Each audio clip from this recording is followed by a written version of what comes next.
Thank you for taking the time to watch this episode of Life Support.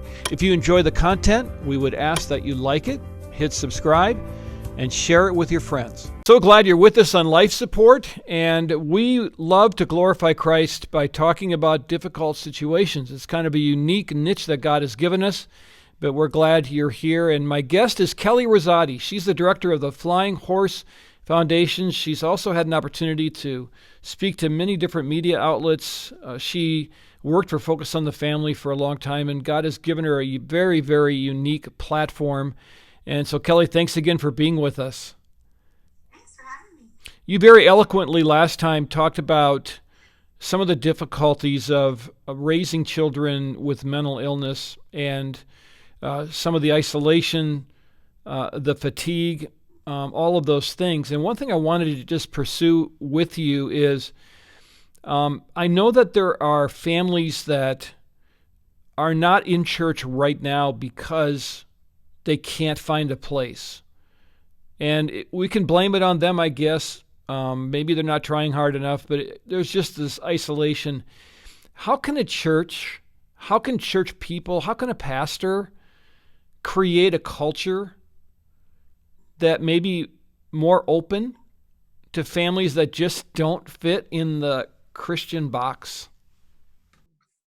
That is a very good question. And it starts with just the mindset and the understanding and the posture that what we're here to do is to serve and to love all across family structure and type and with what's happening, and not see those things as distractions, not see those things as, gosh, something really nice that you're doing, but really seeing those things and understanding those things for what they are, which is a call directly from God to love and to serve the people around you, and not just healthy white suburban people. That's the real key to it, is just having your heart opened by God to seeing that that's what He's called us to do, that it's not some super nice thing you're doing. It's just part of who we are to be. So I think that's really important.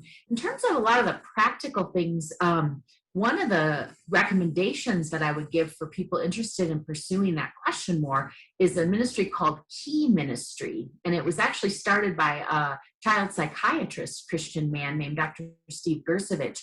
And all of what they do is help equip churches to be able to do well the answer to the question that you just had. And so and they have a website, and I just highly recommend for churches interested in that to go check them out. They have a conference where they will equip churches and pastors to understand how to do that better, what proper accommodations look like, what are some tweaks that could be made to how you do your programming.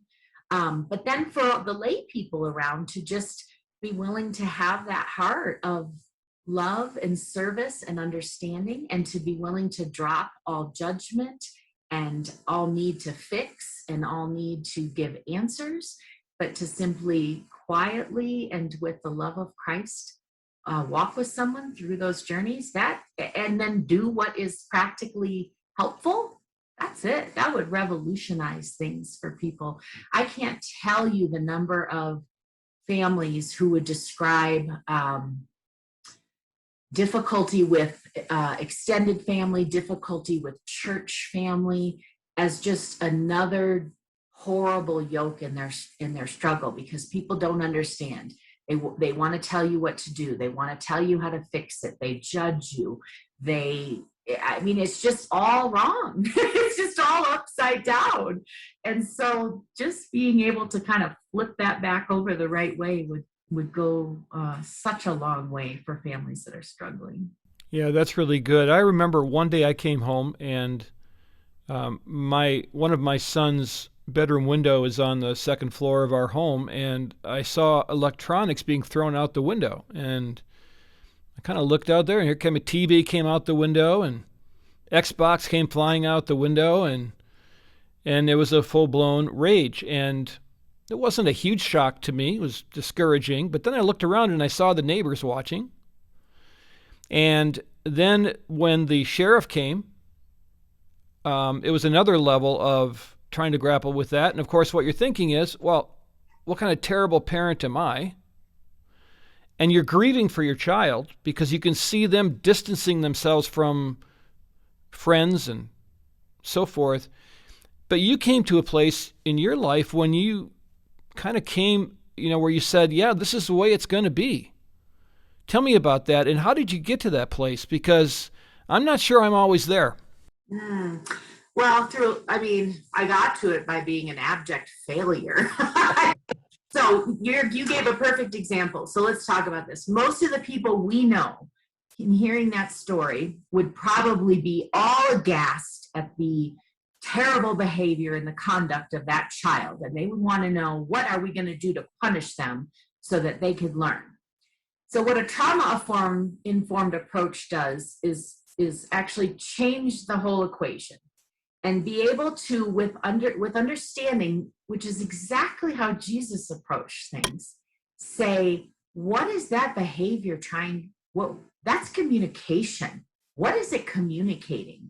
And so we talk a lot out at the foundation that kids aren't necessarily, and we didn't create this slogan, I don't know where it came from, but it's good. They're not giving us a hard time, they're having a hard time. And if you can switch that mindset to that. In fact, I think right now there's a whole big thing happening with Dr. Bruce Perry, who's one of our country's foremost experts on trauma, and he's doing something with Oprah as I think and realize right now. And it's on this topic. It's that there is a struggle underneath, and as Jesus has always demonstrated, we want to get to the heart of the matter.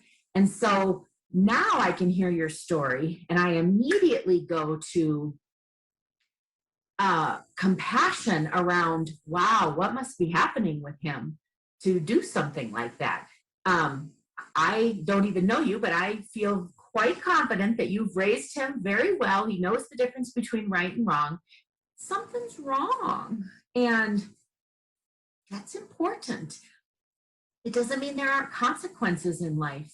There are, but I don't think we're called to be kind of the punitive masters of the world to our kids.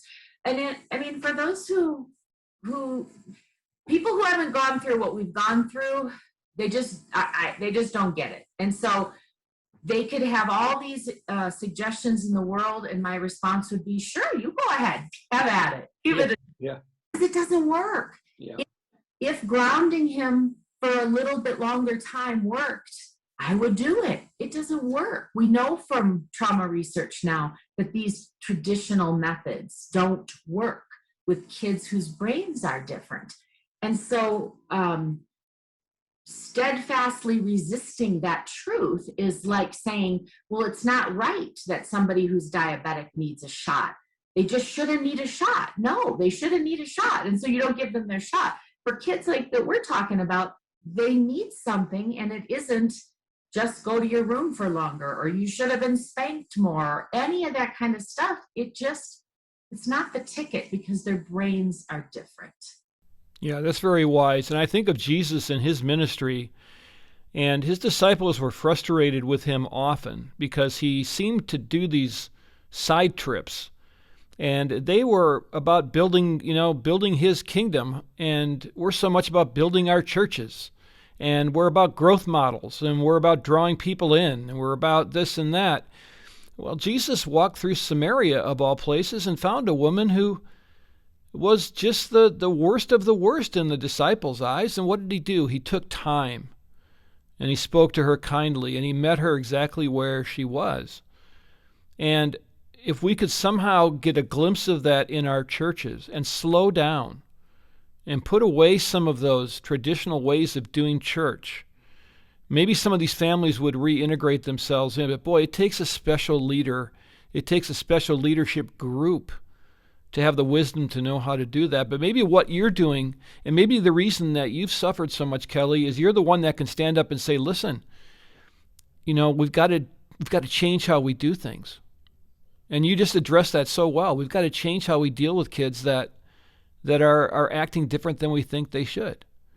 Do you see hope of that happening? Do you see momentum going toward that at all? I do, in the sense of the suffering, as you said earlier, is a lot more widespread than anybody lets on. And so once somebody encounters some of this themselves, even if it's much less, even if it's maybe their kids, their teenagers these days are self-harming. And oh my gosh, they would never in a million years tell their friends at church that their kids have scars on their arm. Or maybe it's their kids are definitely doing drugs and alcohol. Maybe it's that, whatever these things are that we know are very, very common in churches as well, that no one feels free to talk about. As soon as more people are experiencing it, I feel like that provides a softening. And so I think it's so much about us all just being different, being more like Jesus intended for us to be, which is the people who do offer that place of unconditional love and that place of not judgment. It doesn't mean we don't still believe what Jesus said about what's right and wrong. That's not what you're a pastor. That's not what we're saying. But we're saying he didn't appoint us to be the Holy Spirit in everybody else's life. He called us to love and to serve. And so as we become those people, the safest of people to go to, where I've seen a lot of this done so beautifully is in the recovery community. And I just often think, Celebrate Recovery, or some of my friends whose lives have been changed by AA, for just as an example, but kind of that posture of radical honesty and love. I really do believe it would change things the way Jesus said it would.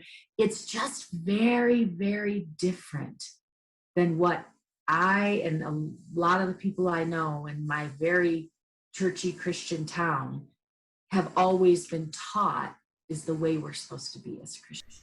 Yeah, and you're in Colorado Springs, and that is the evangelical center of the world there.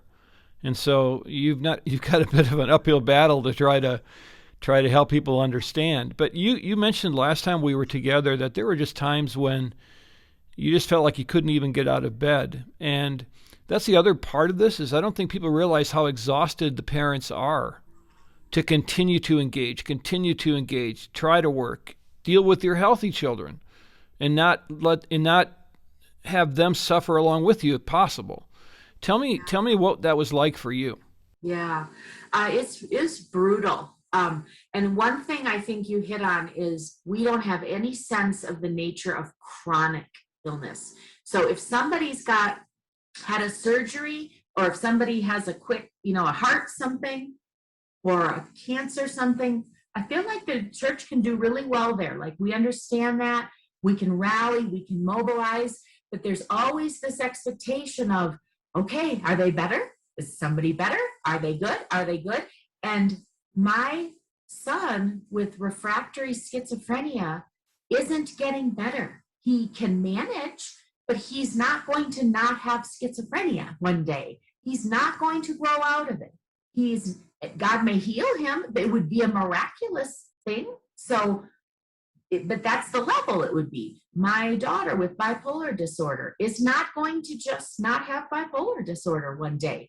So kind of, I feel pressure even sometimes when people ask me, because they really just want me to say, oh, everything's great. Like they don't really want it. It's hard. It's hard to walk alongside somebody whose situation the situation itself may not improve. It may, but it may not. And so having that in for the long haul having that mindset is a really big deal. Honestly, for us, eventually your kids become adults, and you have a little bit more opportunity you have a different role. And so we have one of our children who suffers tremendously. I mean, just tremendously with mental illness. It is not our child's fault. It's this terrible sickness. And it can manifest, though, with very significant violence, and violence that never ended. And so only when they're adults do you have the ability to control your own house and to, to have a boundary that you might not be able to have. And you have to have support from society. Thank God for legislation that has provided for some assistance for people that are so sick. And, I would just call on my fellow Christians that, who like to get involved in public policy related matters, that things like this ought to be a part of the agenda, because these are things that are necessary for the least of these. And for those who might say back, well, that's the church's role, not the government. Okay, I'm waiting. Right. Somebody's got to help. So if you're more upset about the fact that the government wants to help than the fact that nobody's helping in the first place, that's between you and God. Those are some of the conversations I have a lot. But so at least when they get older, you might have some more options.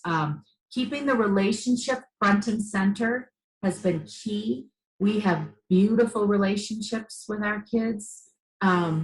If I told you some of the things that have been irregular occurrences, you probably couldn't believe that I could say we have great relationships with our kids, but we do. And part of it has been the relinquishing of the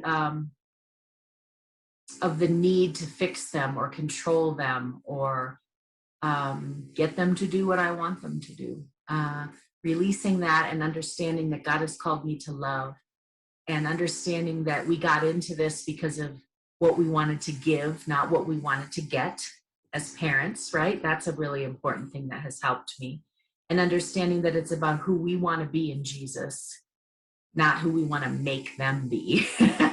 But those are hard things. I'm saying them quick and almost cliche, but every one of those has been a deep thing in my heart that's taken a long time to get to. Well, our identity, whether we want to admit it or not, is somewhat wrapped up in our children. And it's very difficult to divorce that identity quest from mental illness. And it continues to just gnaw at you if you let it. And that's where Jesus, I think, comes and says, no, wait a minute. Like, you're my child. And it's not going to change tomorrow or the next day or the day after that. Boy, those are hard lessons to learn, aren't they? They are. And it always comes back to love. God loves them more than we do. I take so much comfort in that. He loves them. He sees them. He is with them. When my kids have been missing and my kids have been homeless and my kids have experienced honestly, things that are hard for me to say because just hearing it is difficult for people. I feel like just talking about my life traumatizes people. Like friends who have basically said, I can't talk to you anymore. It's too depressing. So they couldn't even hear about my life on occasion. Imagine what it feels like to live it. And so God loves them and he calls us to love them. And we have to love ourselves, as he said, and we need boundaries to make sure that we're the people he has for us to be, so we have something left to give out. What do you do at the Flying Horse Foundation, Kelly? We provide free equine-assisted learning to at-risk kids in our community, kids who've experienced trauma, kids who struggle with mental health issues, kids from our homeless shelter, from group homes and foster care, kids who've been adopted. And we help them experience connection that a horse can often bring to a heart that has been closed to connection because of some of the suffering that they have been through. And then, of course, once a child can connect to a horse, their opportunities reopen for connection back to family members and friends and others in the community. Do you regret embarking on this journey that you embarked on 20 years ago? Oh, no, not for 1 second. No, that's a very easy question. No. If you weren't a pastor, I might even cuss and say, blank, no. Sorry. Well, we've had that before in this program. You wouldn't be the first one. You can edit that out. No, our kids are so magnificent. They are created in the image of God. We love them with all of our hearts. I really wish it wouldn't have been this hard, and I hope it gets better. But I don't live. I don't live for that. I live with my hope in Jesus, and I continue to hope for my kids. All right, so that's my last question. We have 2 minutes. Are you experiencing a deeper walk with Christ now than you were when you started? Oh, yes. Yeah. Although it's funny, if you were to look at me from the outside before this journey, we were always in church. My husband and I were Sunday school teachers. We had a beautiful church. We loved our church. We were very active in our church. I read my Bible a lot. I prayed a lot. And now when we get to church when we can, I'm not reading my Bible probably like I did back then as much. But yeah, definitely deeper with Jesus and a much clearer understanding of some of the things that I read in that Bible all the time, but now have had to experience. Well, I'm glad, and I really do appreciate you taking time with us. Your story is, I know it's hard, but it's helpful, and it will give hope to a lot of people. Thank you. I pray that. Nothing gives me joy like seeing good things come from the yucky junk.